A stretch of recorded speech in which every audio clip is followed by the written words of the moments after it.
बहते रुधिर के कणों में, बहते रुधिर के कणों में वो चेतना हम जगाएंगे। बन मसाल की लौ, बन मसाल की लौ, हर राह तुम्हें दिखलाएंगे, हर राह तुम्हें दिखलाएंगे। नमस्कार, मैं रेखा शाह, आप सभी शिक्षक शिक्षिकाओं का मेरे यूट्यूब चैनल काव्य रेखा में स्वागत है। जैसा कि हम सभी जानते हैं, शिक्षा विभाग द्वारा प्रोजेक्ट इम्पैक्ट की गतिविधियों पर विशेष जोर दिया जा रहा है ताकि सरकारी विद्यालयों में पढ़ रहे बच्चों का सर्वांगीण विकास हो सके। इन गतिविधियों के तहत आज हम लोग प्रयास कार्यक्रम पर चर्चा करेंगे। मैं प्रयास कार्यक्रम के प्रमुख लक्ष्य उद्देश्यों की चर्चा करूंगी आप लोगों के समझ, साथ ही इसके विभिन्न चरणों पर भी हम लोग बातें करेंगे। तो सबसे पहले हम लोग जानते हैं कि ये प्रयास कार्यक्रम है क्या। प्रयास एक ऐसा कार्यक्रम है जिसके अंतर्गत विविध गतिविधियां संचालित कर विद्यालय में अनुपस्थित रहने वाले छात्रों की पहचान कर सकते हैं एवं अनुपस्थित होने वाले बच्चों के कारणों की जांच पड़ताल कर सकते हैं। साधारण सी बात है कि विद्यालय की उपस्थिति को बढ़ाने के लिए प्रयास कार्यक्रम को चलाया जा रहा है ताकि हम देख पाते हैं कि सुदूर क्षेत्रों के विद्यालयों में, चाहे वो आर्थिक कारण हो या कोई अन्य कारण हो, अधिकतर बच्चे विद्यालय में अनुपस्थित रहते हैं, विद्यालय नहीं आते हैं या धीरे धीरे छिजन की उपस्थिति उत्पन्न हो जाती है। तो इस दर को घटाने के लिए ये प्रयास कार्यक्रम चलाया जा रहा है जिससे बच्चों की 100% उपस्थिति सुनिश्चित की जाए। इसके लिए बार बार शिक्षा विभाग द्वारा इस प्रोजेक्ट इम्पैक्ट पे जोर दिया जाए। सरकारी विद्यालयों में नामांकित बच्चों की नियमित उपस्थिति को सुनिश्चित करना एक बड़ी चुनौती है।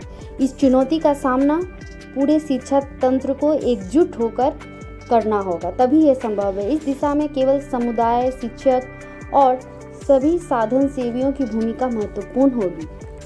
तो चलिए अब हम इसके प्रथम चरण के चर्चा करेंगे। उससे पहले हम इस प्रयास कार्यक्रम के उद्देश्य और लक्ष्य को जान लेते हैं। प्रयास कार्यक्रम के प्रमुख उद्देश्य हैं कि विद्यालय में सभी बच्चों की नियमित उपस्थिति सुनिश्चित करना। जैसा कि मैंने पहले भी बोला था, अब देख पा रहे हैं यहाँ सभी बच्चों को गुणवत्तापूर्ण शिक्षा प्रदान करना, बच्चों की सरकारी कल्याणकारी योजनाओं से आच्छादित करना, यानी सरकार द्वारा जो भी योजनाएं चलाई जा रही हैं उसको पूर्ण रूप में विद्यालय में क्रियान्वित करना, ये प्रयास कार्यक्रम का मुख्य उद्देश्य है।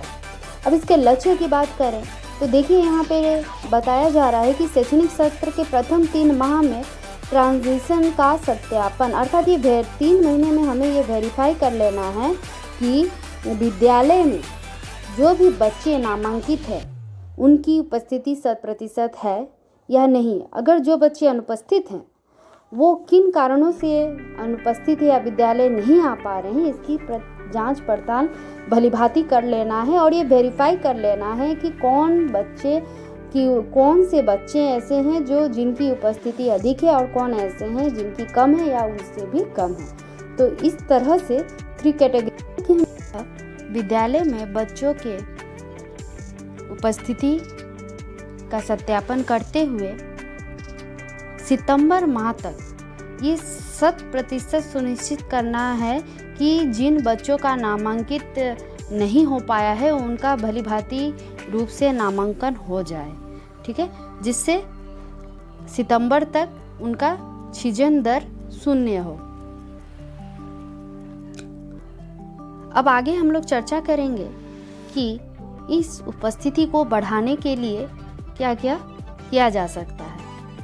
सबसे पहली रणनीति है चरण 1, जिसमें हम लोग देखेंगे पोषक क्षेत्र का निर्धारण।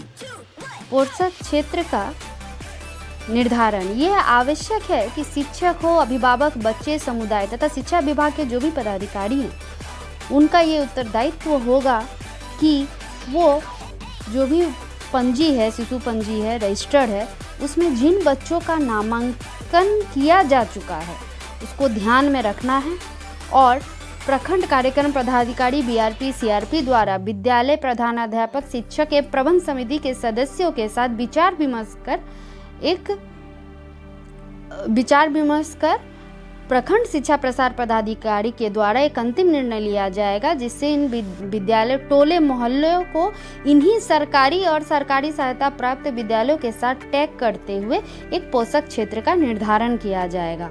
और इस निर्धारण करते हुए जब प्रखंड शिक्षा प्रसार पदाधिकारी एक पत्र निर्गत करेंगे और विद्यालय प्रधान अध्यापक उन शिक्षकों के लिए एक निर्धारित पोषक क्षेत्र की जानकारी उपलब्ध कराएंगे, जिससे सभी शिक्षक और प्रधान अध्यापक उन पोषक क्षेत्रों में जाकर बच्चों की उपस्थिति बढ़ाने हेतु कार्य करेंगे। अब बात करते हैं हम दूसरे चरण की। दूसरे चरण में है हाउस का निर्माण। हाउस का निर्माण इसलिए आवश्यक है क्योंकि यह विद्यालय में बच्चों की उपस्थिति तो बढ़ाती ही है, साथ में बच्चों में भी एक लीडरशिप का गुण पैदा होता है। उनमें भी वो भी आगे चलकर एक कर्तव्यनिष्ठ व्यक्तित्व की भांति देश के लिए कार्य कर सकते हैं, या अन्यथा वो किसी भी क्षेत्र में आगे बढ़ना चाहे उनमें वो एक नेतृत्वकर्ता के गुण की वृद्धि होगी, जो आगे चलकर उनके लिए बहुत ही उपयोगी है। तो ये हाउस का निर्माण में क्या है कि विद्यालय में जितने बच्चे नामांकित हैं और जितने शिक्षक हैं उनके बीच समानुपातिक रूप से एक वर्ग समूह तैयार किया जाएगा बांटकर, और उसे हाउस कहा जाएगा। और प्रत्येक हाउस में बाल संसद में कम से कम एक छात्र या छात्रा अनिवार्य रूप से सम्मिलित रहेंगे, और प्रत्येक हाउस का एक नाम होगा जिसे झारखंड की नदी, फूल, कला, सर्वमान्य प्रसिद्ध व्यक्तित्व, स्वतंत्रता सेनानी, साहित्यकार, वैज्ञानिक आदि के नाम पर भी रखा जा सकता है। प्रत्येक हाउस के लिए एक अलग अलग रंग के झंडे का भी उपयोग किया जाएगा, अलग अलग रंग के झंडे का भी उपयोग किया जाएगा जो उस विशेष हाउस को दर्शाएंगे। ठीक है। और यदि किसी विद्यालय में शिक्षकों की संख्या कम है तो वहाँ जो बाल संसद का समन्वयक होगा और एक अटेंडेंस बॉडी जो उपस्थिति मित्र होगा, तो उन दोनों का ये दायित्व होगा, उनकी भूमिका वहाँ महत्वपूर्ण हो जाएगी। वो ये ध्यान रखेंगे कि किस हाउस के बच्चे नियमित रूप से उपस्थित हो रहे हैं, और वो प्रयासरत रहेंगे कि प्रत्येक हाउस में अधिक संख्या में 3 हरी टिक लगने वाले बच्चे आए, यानी जिन बच्चों की उपस्थिति 100% होगी उन्हें 3 ग्रीन टिक दिया जाएगा, और जिन बच्चों की उपस्थिति उससे कम होगी उन्हें 2 हरे टिक, और जिन बच्चों की उपस्थिति उससे भी कम होगी तो उन्हें 1 ग्रीन टिक दिया जाएगा। ये चरण 3 और चरण 4 में इस बातों की चर्चा की गई है। आप देख पा रहे हैं यहाँ जिन बच्चों की उपस्थिति 100% होगी उन्हें 3 ग्रीन टिक दिए जाएंगे, और जिन बच्चों की उपस्थिति 90% से अधिक एवं 100% से कम होगी उन्हें 2 हरे टिक दिए जाएंगे, और 80% से अधिक एवं 90% से कम उपस्थिति वाले बच्चों को 1 हरा टिक दिया जाएगा। ये उनके रजिस्टर पर मेंशन होगा। वर्तमान में विद्यालय में छात्रों की उपस्थिति पंजी का कोई मानक रूप या प्रारूप नहीं है। साधारणतः बच्चों की उपस्थिति क्षेत्रीय रूप से उनके उपस्थिति दिनों के अनुसार ही निर्धारित होती है, जिसमें एब्सेंट प्रेजेंट अंकित कर दिए जाते हैं। लेकिन इस विधि में थोड़ा सा परिवर्तन किया गया है। इसमें उपस्थिति संख्या अंकित करते हुए क्रमानुसार संख्या ऊपर से नीचे दर्ज करने से किसी भी दिन कुल उपस्थित बच्चों की संख्या की जानकारी एक नज़र में ही मिल सकेगी। हॉरिजॉन्टल और वर्टिकल, ठीक है, उपस्थिति दर्ज करने की इस क्षैतिज विधि में परिवर्तन की आवश्यकता है। क्षैतिज के बजाय ऊर्ध्वाधर वर्टिकल विधि से दिन विशेष की उपस्थिति संख्या अंकित करते हुए ऊपर से नीचे दर्ज की जाएगी। अब इस ग्रीन टिक के बाद आता है ये गोलाकार वृत्त जो कि लाल रंग का है। इसे कैसे देना है, किन बच्चों को देना है? जिन बच्चों की उपस्थिति 30 दिनों से अधिक विद्यालय दिवस में लगातार अनुपस्थित हो रहे हैं, माने 30 दिनों से अधिक विद्यालय दिवस में वे लगातार अनुपस्थित हो रहे हैं, ऐसे बच्चों को 3 गोलाकार वृत्त देने हैं। 3 गोलाकार 3 ग्रीन टिक के बाद अब हम लोग चर्चा करेंगे ये लाल वृत्त की, कि ये लाल वृत्त किन बच्चों को देने हैं। ठीक है, 30 दिनों से अधिक विद्यालय दिवस में लगातार अनुपस्थित होने वाले बच्चों को 3 लाल वृत्त के चिन्हों द्वारा अंकित करना है उनके नामांकन पंजी में। और महाविशेष की विद्यालय दिवसों की आधी अवधि में अनियमित रूप से अनुपस्थित रहने वाले प्रत्येक बच्चों को 2 लाल वृत्त देने हैं, जैसा कि आप यहाँ देख पा रहे हैं। और महाविशेष में 3 लगातार विद्यालय दिवसों में अनुपस्थित होने वाले प्रत्येक बच्चों को 1 लाल वृत्त देने हैं। ठीक है, तो ये 3 हरा सही चिन्ह समूह और 3 लाल वृत्त समूह और हरे सही चिन्ह, 3 हरे सही चिन्ह समूह वाले विद्यार्थियों की पहचान कर हम एक प्रयास कर सकते हैं बच्चों की उपस्थिति बढ़ाने के लिए। अब ये जो 3 लाल वृत्त समूह वाले बच्चों का जैसे ही हम लोग पता लगाने के क्रम में हमें पोषक क्षेत्र के अनामांकित बच्चों का भी पता लगाया जा सकता है। अनामांकित बच्चों से संबंधित कार्य ही एक प्रयास रणनीति का ही हिस्सा है। ठीक है, इसके लिए जानकारी रखना लाभप्रद होगा कि विभागीय तौर पर भी अनेक हस्तक्षेप किए जा रहे हैं, जिनकी जानकारी रखना लाभप्रद होगा। अनामांकित बच्चों को चिन्हित करने हेतु विविध हस्तक्षेपों का उपयोग करना बाध्यकारी है। इस कार्य हेतु सभी भागीदारियों की अहम भूमिका होगी। इस निमित्त निम्न कार्रवाई अपेक्षित है। अब देखिए, इसके आगे विभिन्न तथ्यों की चर्चा हुई है, जिसे हम लोग देख पा रहे हैं। उपस्थिति में सुधार के लिए कुछ अन्य उपयोगी हस्तक्षेप, जैसे बच्चों को नाना नानी, दादा दादी कहानी, उनकी जुबानी, उनके द्वारा कुछ नैतिक कहानियों को अगर प्रार्थना सभा में सुनाया जाए, कोई मोटिवेशनल स्पीच शिक्षकों द्वारा दिया जाए, तो ये उनके लिए लाभकारी होगा, जिससे वो समुदाय से जुड़कर रहना सीख पाएंगे।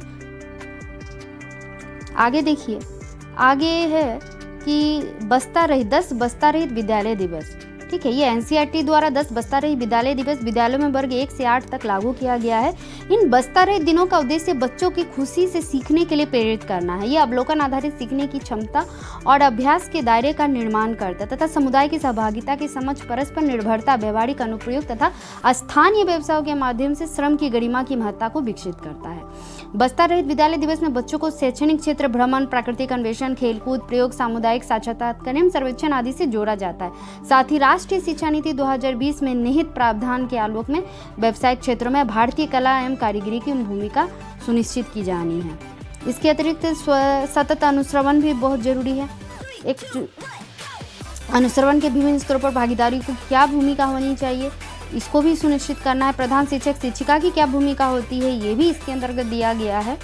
ठीक है, उसकी साथ ही विद्यालय प्रबंध समिति, हाउस लीडर की क्या भूमिका होती है, उसकी भी चर्चा की गई है। सरस्वती वाहिनी संचालन समिति, माता समिति, इनका क्या उद्देश्य है, इसको भी प्रयास कार्यक्रम के अंतर्गत दर्शाया गया। हाउस समन्वयक शिक्षक की क्या भूमिका होती है, इसे भी इस प्रोस्पेक्टस में दिया गया है। हाउस कप्तान तथा उपस्थिति मित्र, बाल संसद का सदस्य की भूमिका, संकुल साधन सेवी की भूमिका, प्रखंड साधन सेवी की भूमिका, प्रखंड कार्यक्रम पदाधिकारी, प्रखंड शिक्षा प्रसार पदाधिकारी एवं क्षेत्र शिक्षा पदाधिकारी की क्या भूमिका होनी चाहिए इस कार्यक्रम के तहत, उनकी भी जानकारी यहाँ दी गई है। पंचायत राज, शहरी स्थानीय विकास के सदस्यों की भूमिका, सहायक कार्यक्रम पदाधिकारी, समग्र शिक्षा, इनकी क्या भूमिका होती है। अतिरिक्त जिला कार्यक्रम पदाधिकारी, जिला शिक्षा अधिकारी, जिला शिक्षा पदाधिकारी की भूमिकाओं की भी चर्चा इस प्रयास कार्यक्रम के अंतर्गत की गई है। ठीक है, तो सभी शिक्षक गणों से यह उम्मीद है कि वो प्रयास कार्यक्रम के तहत, प्रोजेक्ट इम्पैक्ट के तहत अपनी अहम भूमिका निभाते हुए अपने कार्य को कर्तव्य पूर्ण निष्ठा के साथ अग्रसित करेंगे, अपने विद्यालय में क्रियान्वित करेंगे। धन्यवाद, नमस्कार।